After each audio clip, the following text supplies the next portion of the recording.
What if the way you've been telling your life story reveals the secret to what is holding you back? Stories play an integral part in how we see not only ourselves, but the whole world. Stories are more than just an important part of communication. They also reveal hidden aspects of our inner talk, which can either support us or end up holding us back from the very things we want most in life, without us even realizing it.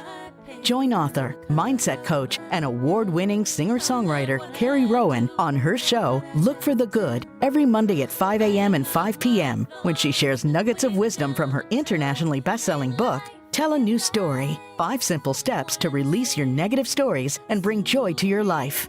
Carrie's powerful stories and compelling guests will empower you to change how you look at your own life while giving you some powerful tools and tips you can use every day to help you feel better and move yourself closer to the life you've been longing to live.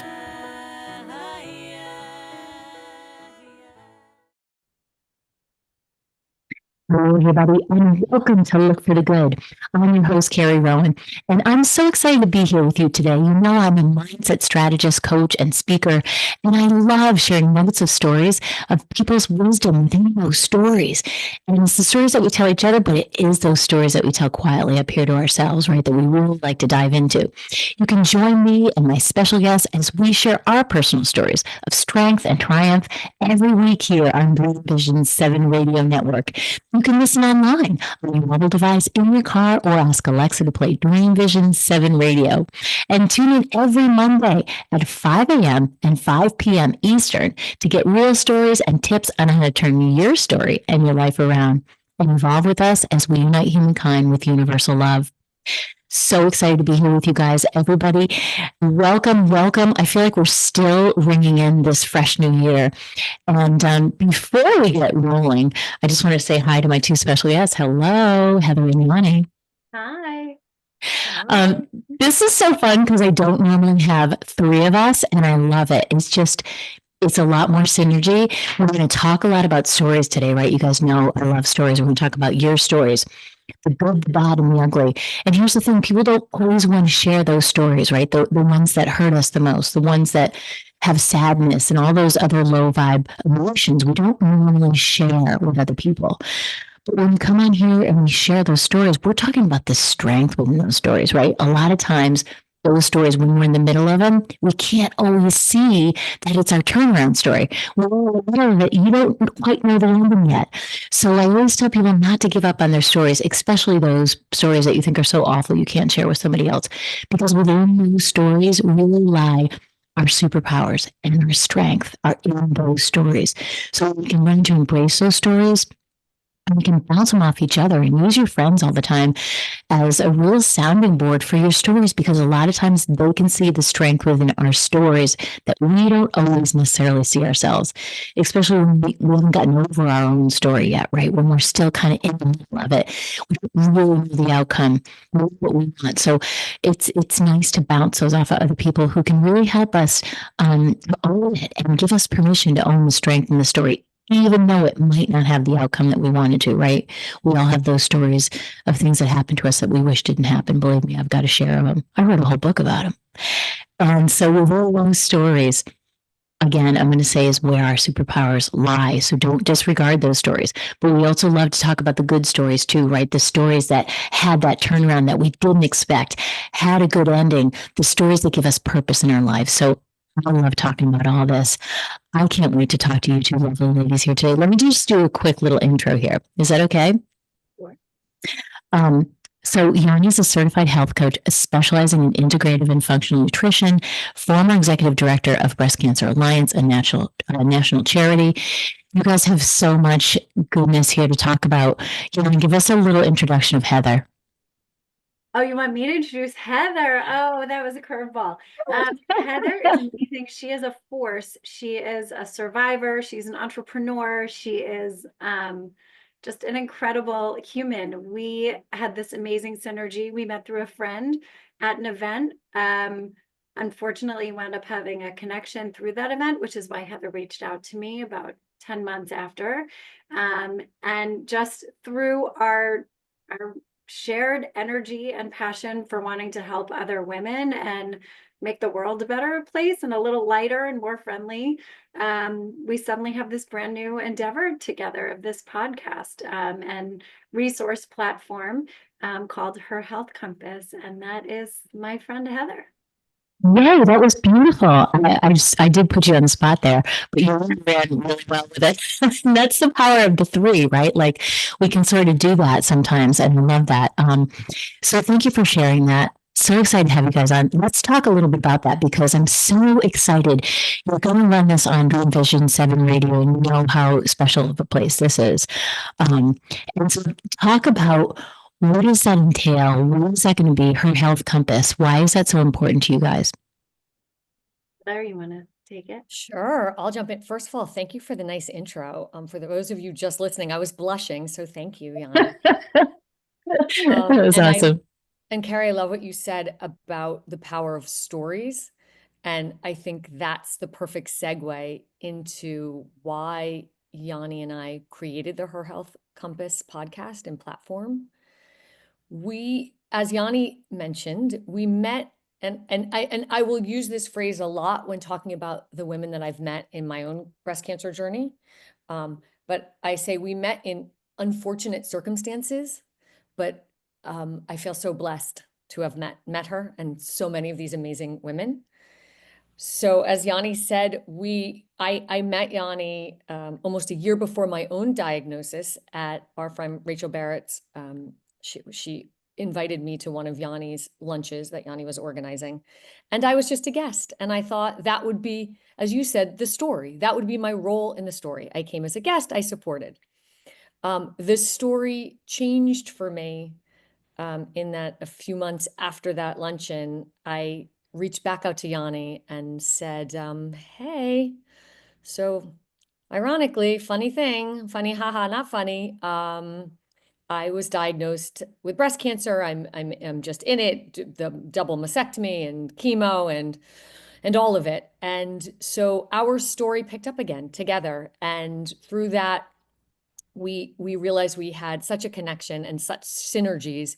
And we felt like with my background as someone that had just gone through this journey and as an entrepreneur by passion, heart, and profession, and with Yoni's incredible background, we thought that we could team up and create something really important and magical. And as you so beautifully said, a place where people could share stories, not just the women themselves, but also doctors and advocates and visionaries in this medical space.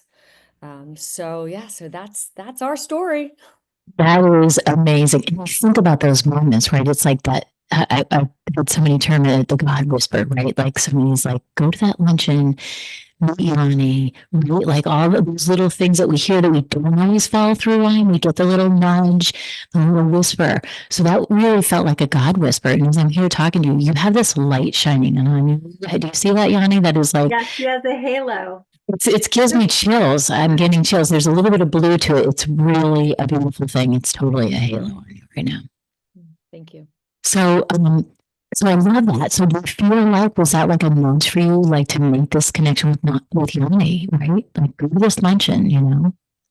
It exactly like you just said. It felt, it started as a whisper in my ear, as you just rightly said, and then it became a yell in my ear that this woman needs to be in my life.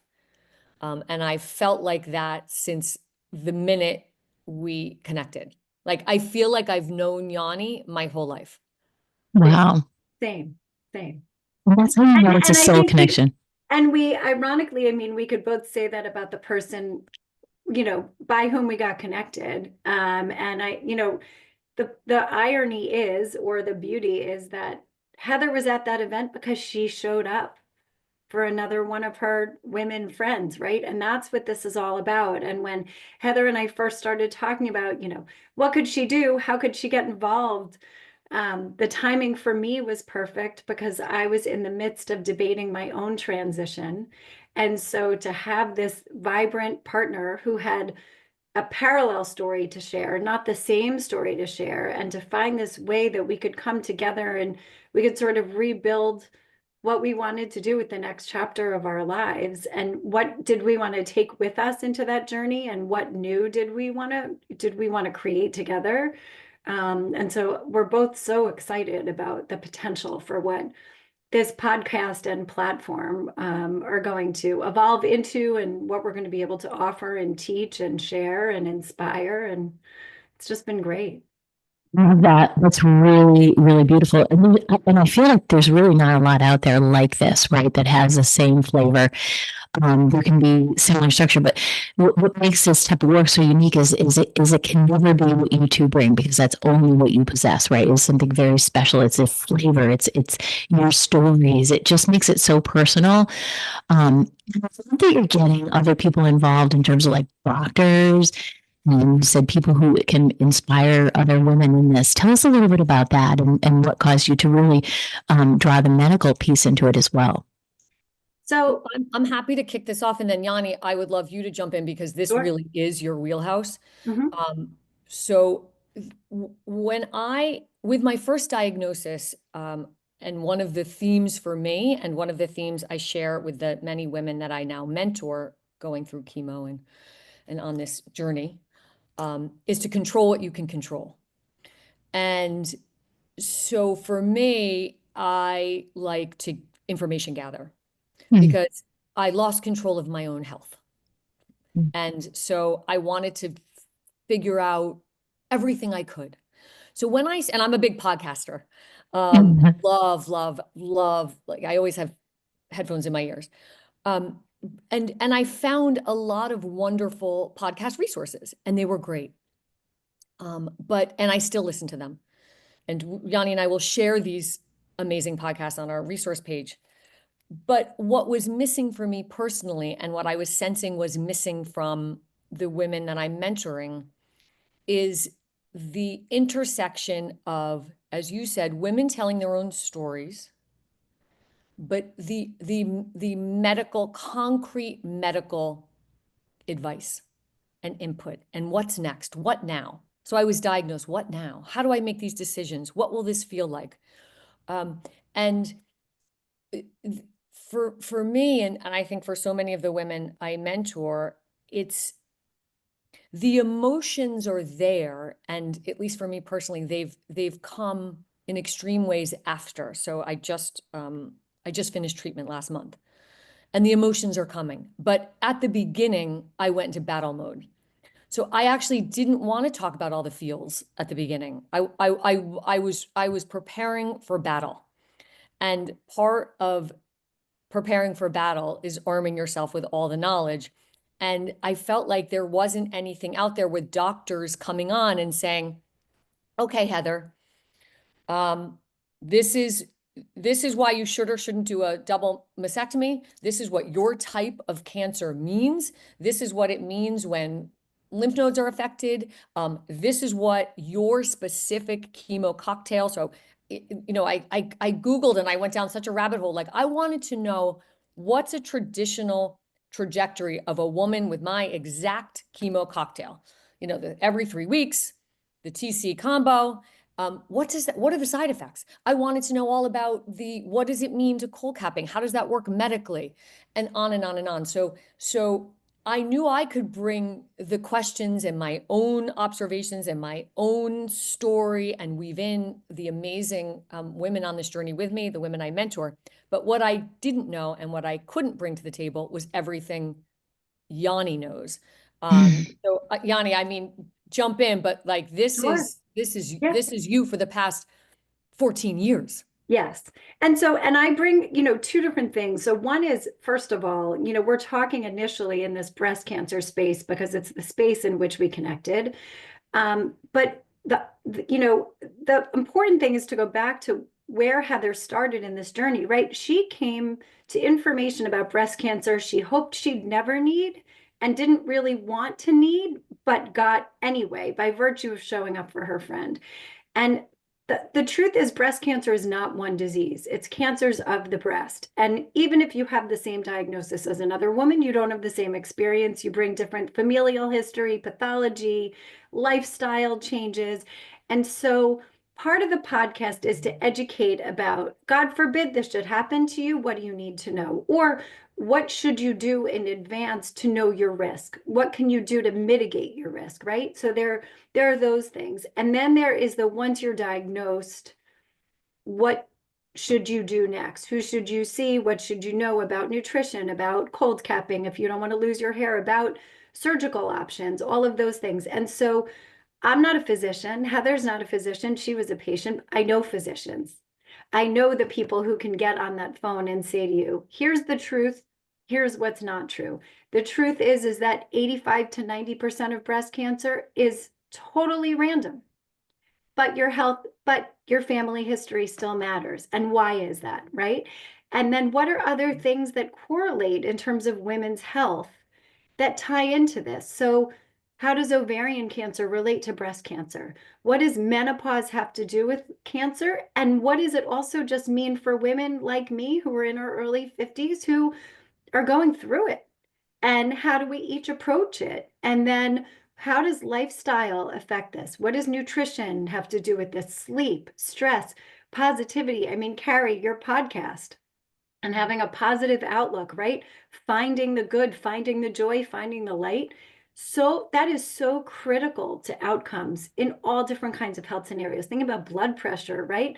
If you can calm your blood pressure by learning how to breathe, by doing meditation, by doing grounding exercises like Pilates and yoga, they're not necessarily a cure, but they might be depending on how severe your, right? How severe your Totally. conditions are, and can certainly enhance your experience. And so our goal is to use the place that we met as the launching off point and then branch into all of these other scenarios. Sex after cancer, intimacy after surgery, body image, right? Menopausal Absolutely. pain or post treatment weight loss, hair loss. What do you do when you have no eyelashes or eyebrows, or when your skin color changes and you still want to look beautiful, but your makeup now makes you look orange, right? It's all these different things that women have to deal with. And this cancer spot and the wisdom of the people who I've been fortunate to meet throughout my career who are going to come on and participate, are all going to sort of blend together to help create one platform for all of it, as opposed to just somebody saying, I received this unfortunate diagnosis and I'm going to see whatever my doctor can tell me, and maybe a second doctor, and that's it. It's really powerful because those are only the insights that you're going to know from other women, right? And like you said, everybody's journey is different. So everybody you bring on is going to have a different story that they're going to tell about it.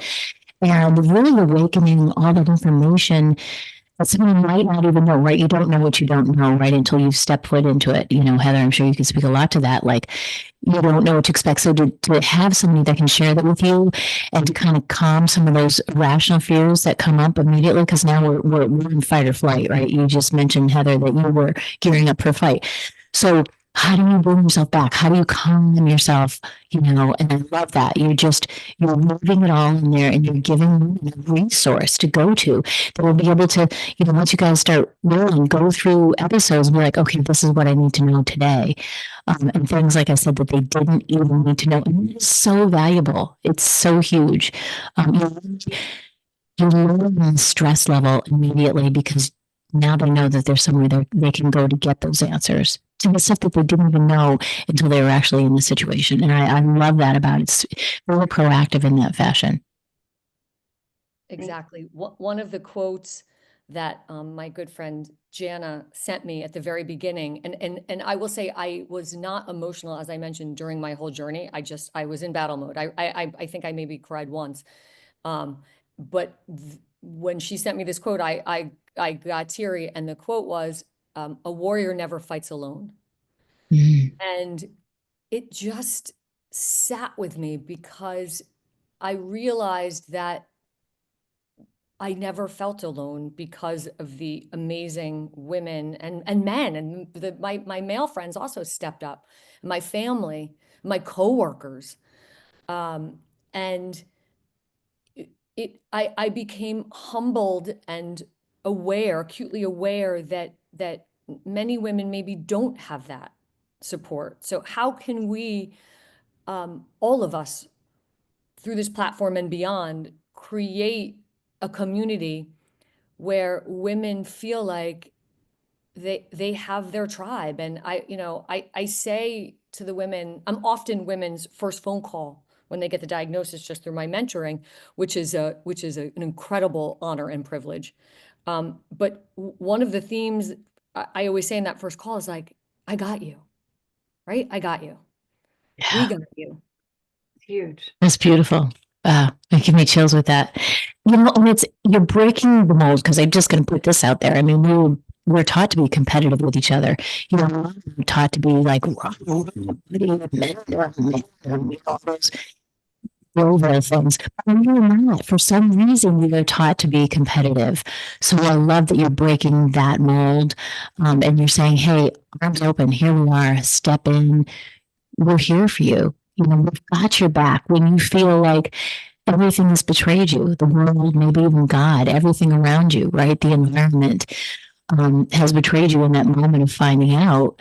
So here are some beautiful arms to have you and wrap you in, and in addition to supporting you, hey, also enlightening you with this information that could really change the trajectory of your path because you've been there.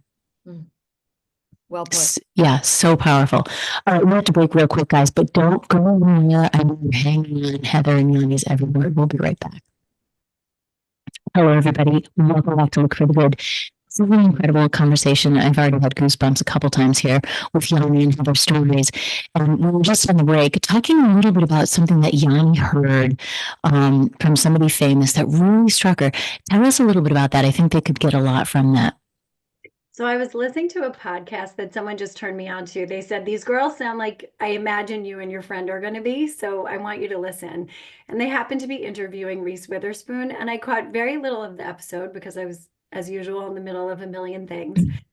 But someone asked Reese to define friendship because apparently she's notoriously a very good friend to other women. And she said, I feel like a good friendship is one in which you cannot take a withdrawal if you don't make a deposit. Mm. And I think so many of us know those people in our lives who rely on us to give and give and give. And when we need, even if we don't say, I need help, they don't sense it and they just take, but they never give. And I think one of the reasons Heather and I connected is I think we're both naturally givers and we don't ask for much, but we're grateful to know that we have an army behind us who shows up when we need them. And it's not about competing, it's about changing the narrative. It's about what more can we do? How else, can we help? And what's been so gratifying for me is and Heather can attest. I mean, I reached out to like 8 people one morning when we were ready to go and said, 8 doctors, like 8 really doctors, well-known. like, yes, Yeah. like leading physicians in the industry and, social workers and other survivors and nonprofit, leaders, and said, hi, here's what I'm thinking of doing with a friend of mine, and here's what we want to talk about, and would you do it? And I got the first response in minutes, and everybody I've asked has said yes. And these are world-class physicians Wow. who work in institutions that provide some sort of counseling for their patients. And yet every single one of them said, I love this, it's different, and I'm in. And it's, Wow. I mean, Heather then followed with, I think we're going to need a bigger boat. Marketing got to Jaws, and she's like, why are we doing this once a month? I think we could do this every day, Every day. but we're going to start slowly and unveil this as we go and learn as we go. We want to be sure that we're putting out quality over quantity. I mean, I think that's essential. And we're just going to keep going and getting it better and better. But I think one of the things that's really important to us is we have this, I'm speaking for Heather, but we have this boundless energy and determination, and thankfully are very like-minded. We've now texted each other the same thing quite a few times at the same time. But we also are hoping that we're going to get feedback from our listeners and learn more about what what we haven't yet covered that they want us to cover, questions that they have on a variety of health topics that, hopefully we can find professionals to come on and support.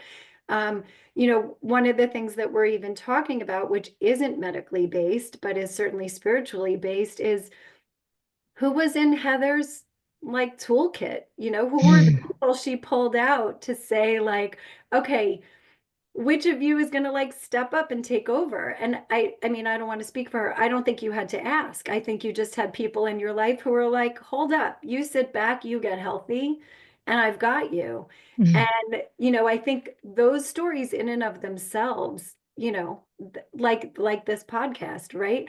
Who's going to step up and say, I've got you? It's back to that friendship because Mhm. done for them. And now they say, okay, like you be you, and where can I step in? And whether that's sending a meal or going with you to your treatment, or they've been through it and they can offer advice on what your cocktail is going to make you feel like and how crappy you're going to feel 3 weeks in, or what tea you might want to sip, or Mhm. I think friendship and women standing up for each other instead of clawing each other down is going to be a lot of what the theme to this is as well. I love that. And that has such a high vibe to it, right? Like there's so many things in this world and this whole comparison thing because of social media that is so prevalent. But I love that it's a coming together. It's a sharing that we are the same, and somebody's experience can really make a huge difference in somebody else's experience. Especially, like I'm going to say again, when you're in that fear mode, right? When you're in the very beginning and you're like, "Oh crap, what do I do now?" Like what's the first thing I should do? But I love all the little subtleties that you're talking about, Yanni. The tea you should sip. What is your cocktail looking like? What all of these different things that you could never imagine or think about it, and trying to become so overwhelming. So I'm going to say again, I'm going to reiterate what you said about the keeping that mindset piece, keeping that, still going to yoga class, having some sort of a practice. I mean, when a client first comes to me, one of the first things I do is have them set up a morning routine. And I think you need rituals more than anything right now when women are facing this, right? They need something that they can count on, that they feel in control of. And that's our state of mind. It's the one thing that still can't be taken away from us. You mentioned feeling out of control and trying to focus on what you do have control over. That is one thing that we can step into and own by feeding ourselves all the good stuff. Find those podcasts, find books on tape, filling yourself with things that make you feel better about it, people who have been through it, and really raising your vibration. It's a spiritual thought, but I think this is a spiritual situation. Any health crisis is really a spiritual situation. And you have to dig deep inside and be like, okay, what can I do? What can I do to make myself feel just a little bit better, just a little less scared about this next step that I have to go through? And having you guys there is a huge support, and you're going to build that into your framework of what you're offering. Talk a little bit about that. Like, so you're going to have some doctors, which is awesome. It's great to get their perspectives. And how do you feel that spiritual mindset? What are your thoughts on that within the podcast? I know it's woven within everything, right? What are the things that you did to help you keep that mindset and your vibration higher when you were going through it? Oh, such a good question. So exactly what you just said. I was nodding along as you were saying about the importance of rituals, Mm. because your ritual is, again, something you can control. So for me, when I started chemo, no matter how I felt, I pushed through my own rituals, my own routines. And there's no right or wrong. As you said at the top of the show, everybody comes at this with their own journey, and they'll have their own rituals and their own routines, and that's cool. But for me, it was getting up. I started every day with yoga, no matter how I felt. That just, and I say this to a lot of the women that I mentor, the yoga for me actually helped my nausea immensely. I Mm. did a lot of infrared. I did a lot of infrared sauna blankets. I did a lot of hot yoga, which I think is counterintuitive, but as my doctor said, she said, it's the chemo's working because we could tell it's working. But the hot yoga is maybe kind of getting rid of some of the toxins. That makes So, so much sense, actually. Totally. right? Yeah, Yeah, totally. you're Yeah. sweating it out. Yeah. Sweating it It's out. brilliant. And Mhm. it felt so good. That was my number one go-to when I started to feel nauseous.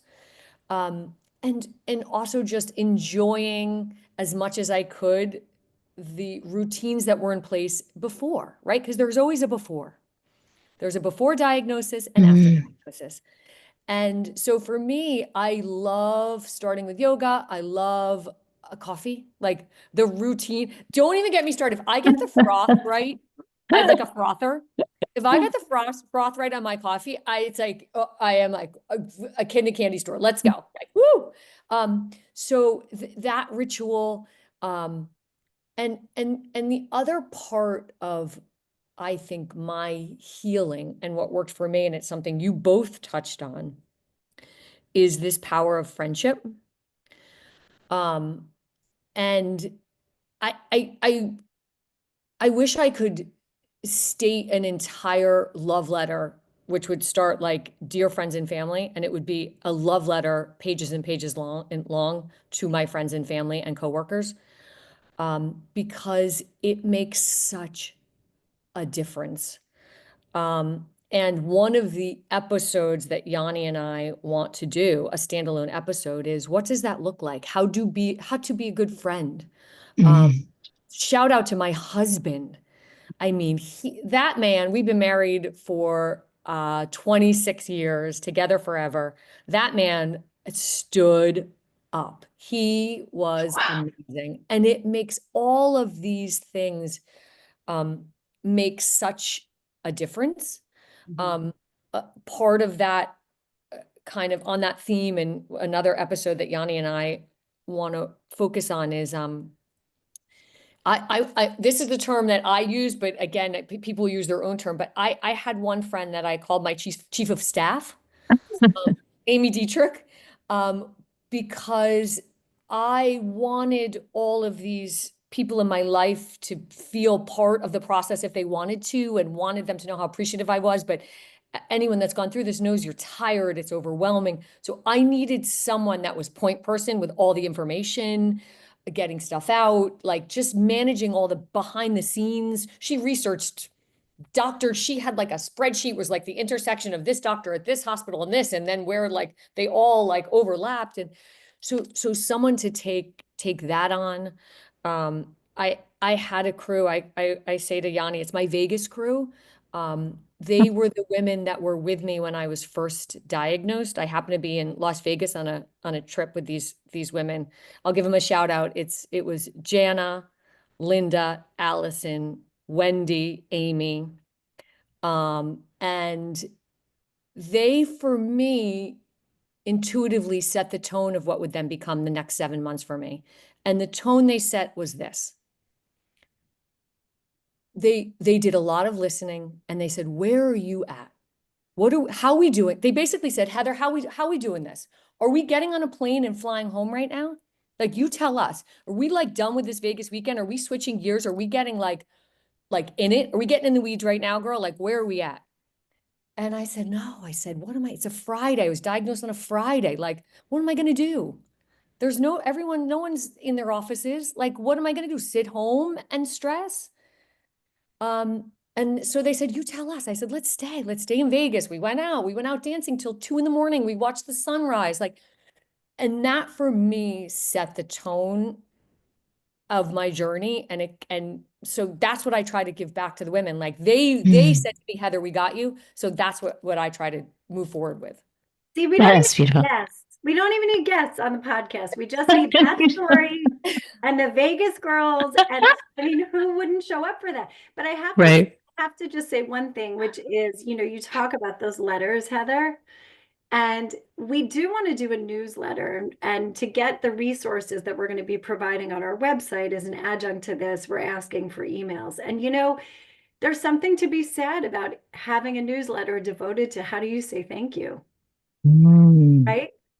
I How do you love say thank that. you? And for me, in this digital age where now you don't even have to craft anything yourself, you just push a button and AI writes it for Chat GPT. And we love some Chat GPT over here, but to really pick up a pen and paper and write somebody a note, it's a lost art. And so reminding people, but how simple that is and how meaningful it is when somebody gets that in the mail and they think somebody bothered to sit down, take out a pen, write me a note, lick the envelope, stamp it, address it, send it. It's a big deal.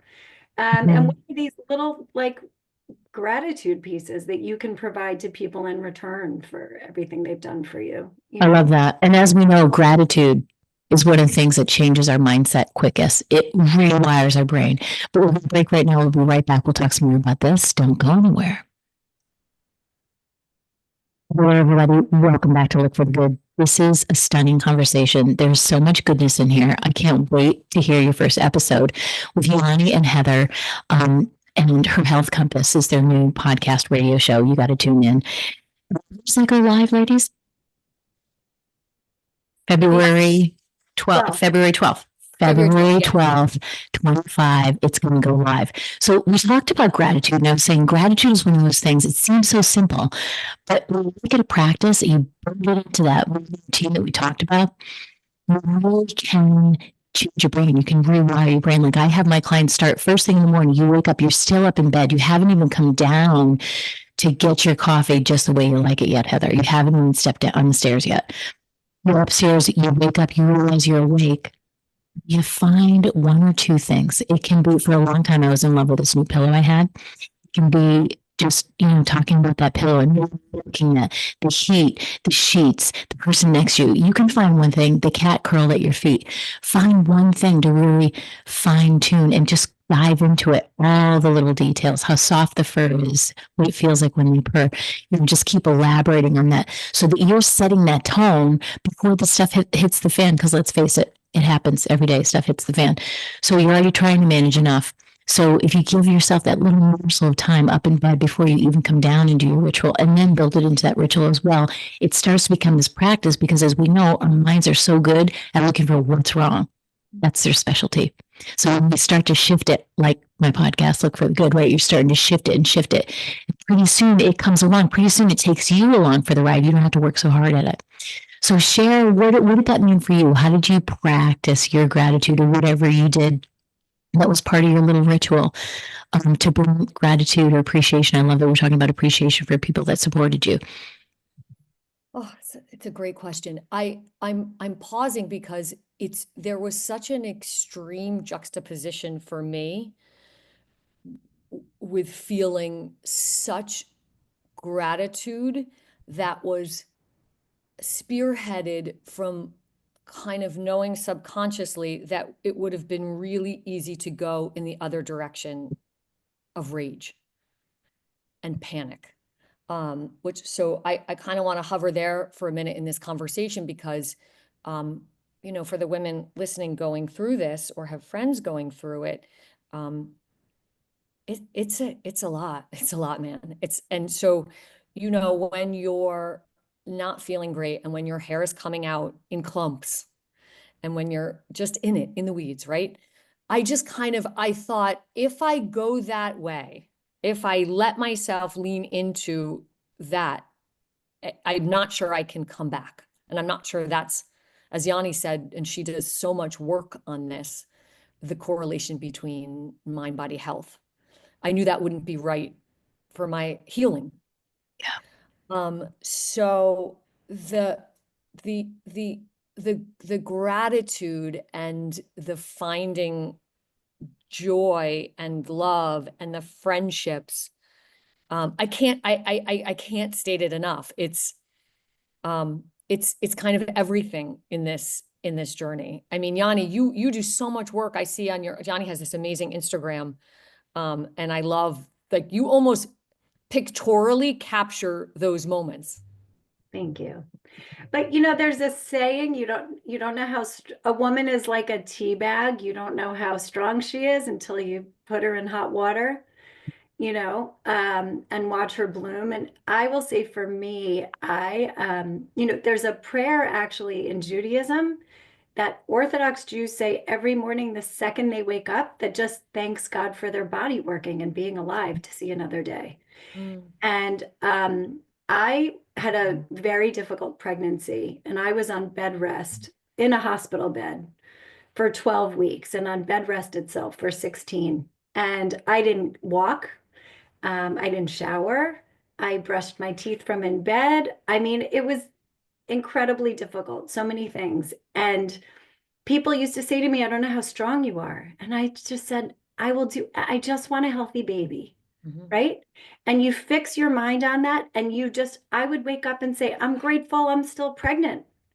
I'm grateful this baby growing inside of me is still healthy. And I can raise my hand to brush my teeth. So someone has to bring me the water. But I was grateful to get one more day on that I'm almost there calendar.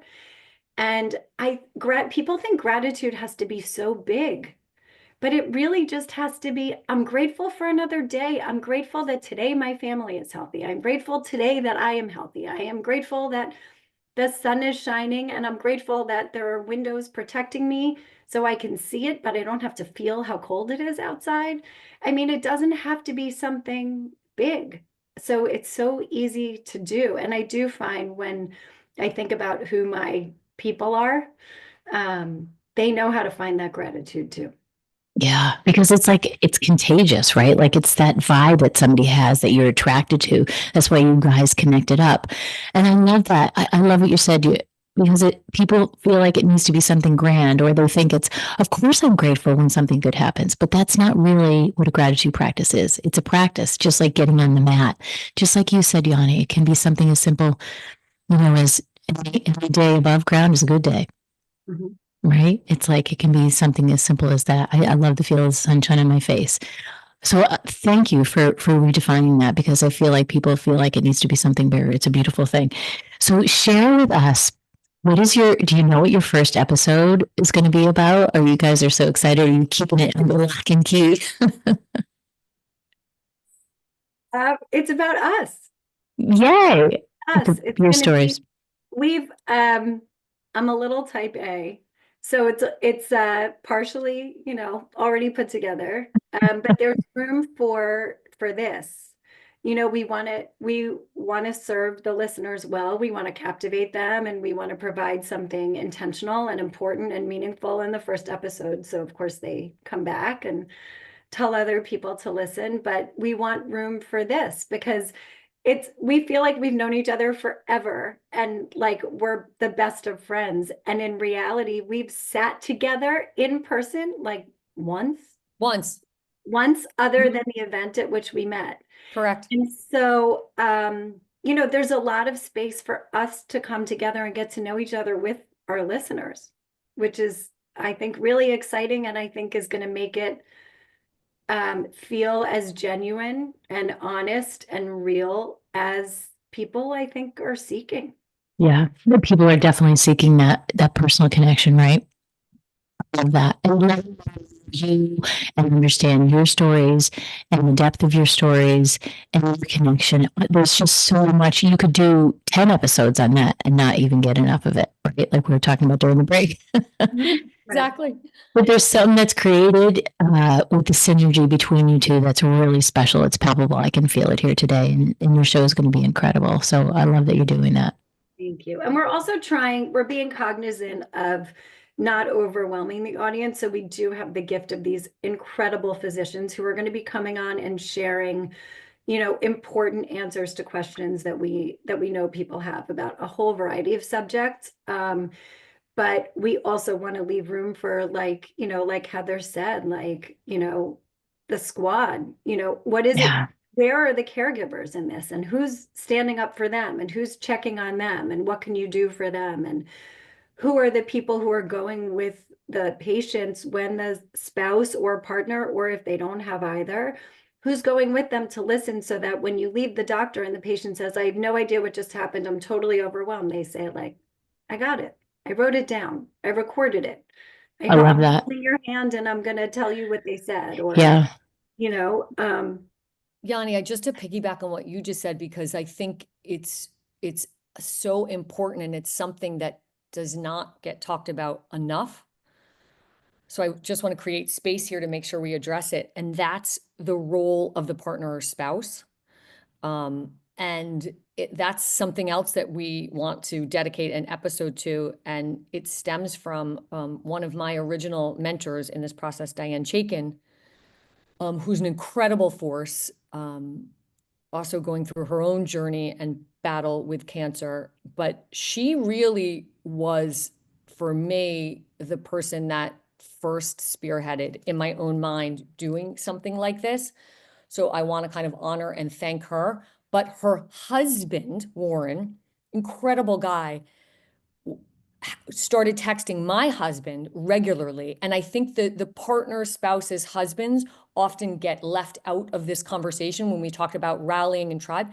It's traumatizing for the spouse. Traumatized. My husband is cried. That man cried more than I cried. That man fainted in like my first meeting with the oncologist, bless his heart. And so I think what another thing we want to bring to this conversation is the role of being there, men being there for men, spouses being there for spouses, partners being there for partners, like what that looks like, because it's so important.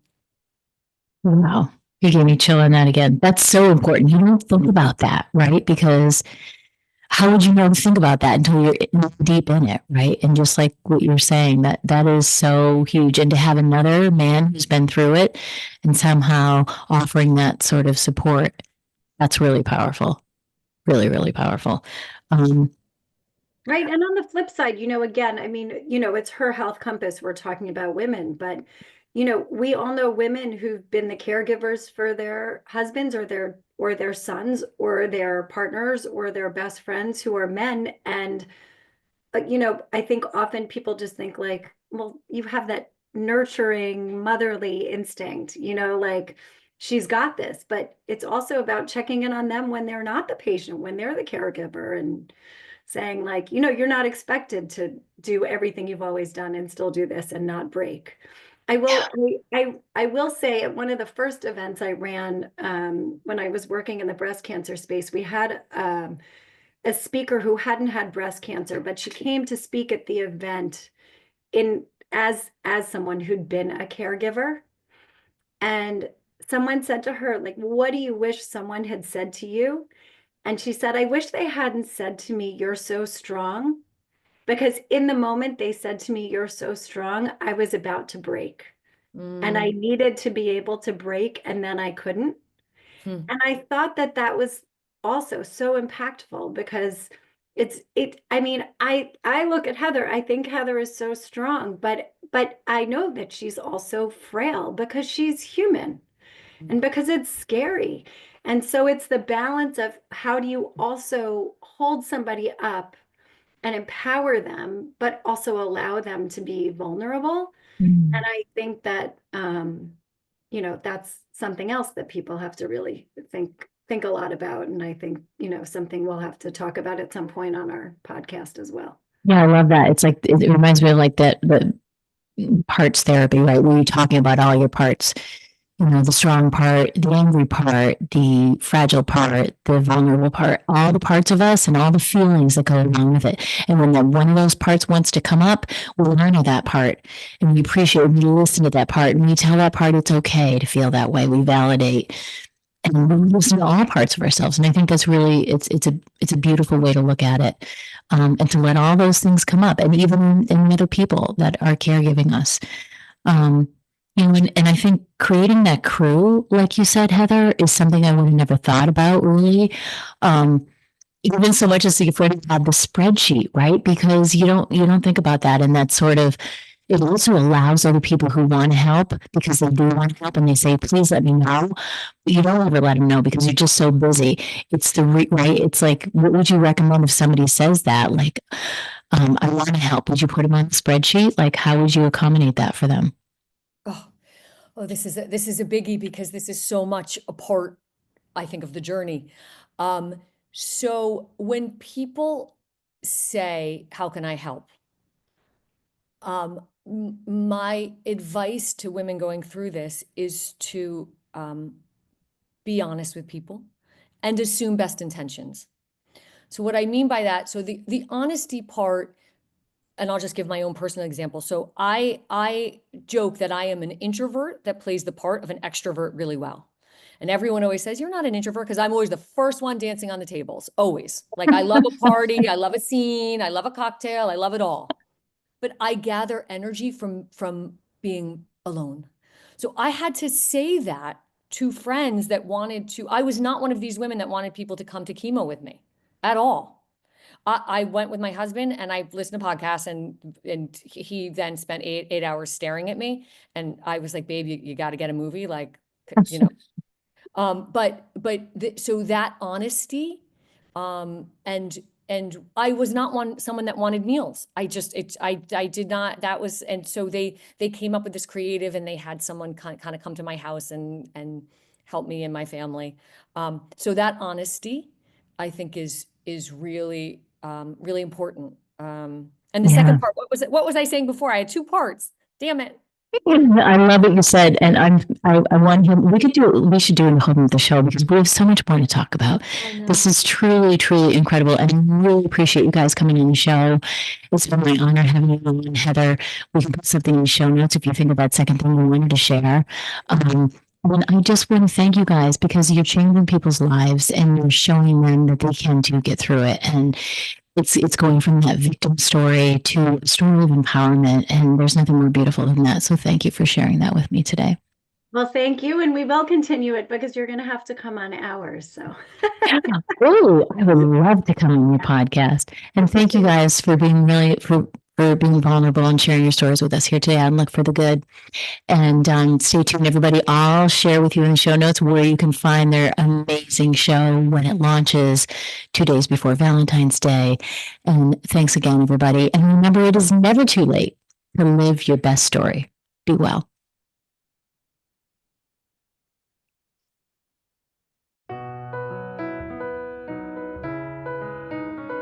Thanks for tuning in to Look for the Good with your host, Carrie Rowan, best-selling author and mindset coach. Join us every Monday at 5 a.m. and 5 p.m. right here at Dream Vision 7 Radio Network. If you weren't able to catch an episode, no worries. Just visit our website to find all the archived episodes of Look for the Good on demand, so you don't miss a thing. And remember, it's never too late to live your best story. For additional resources or to find out about how you can work with Carrie directly, visit carrierowan.com for more details.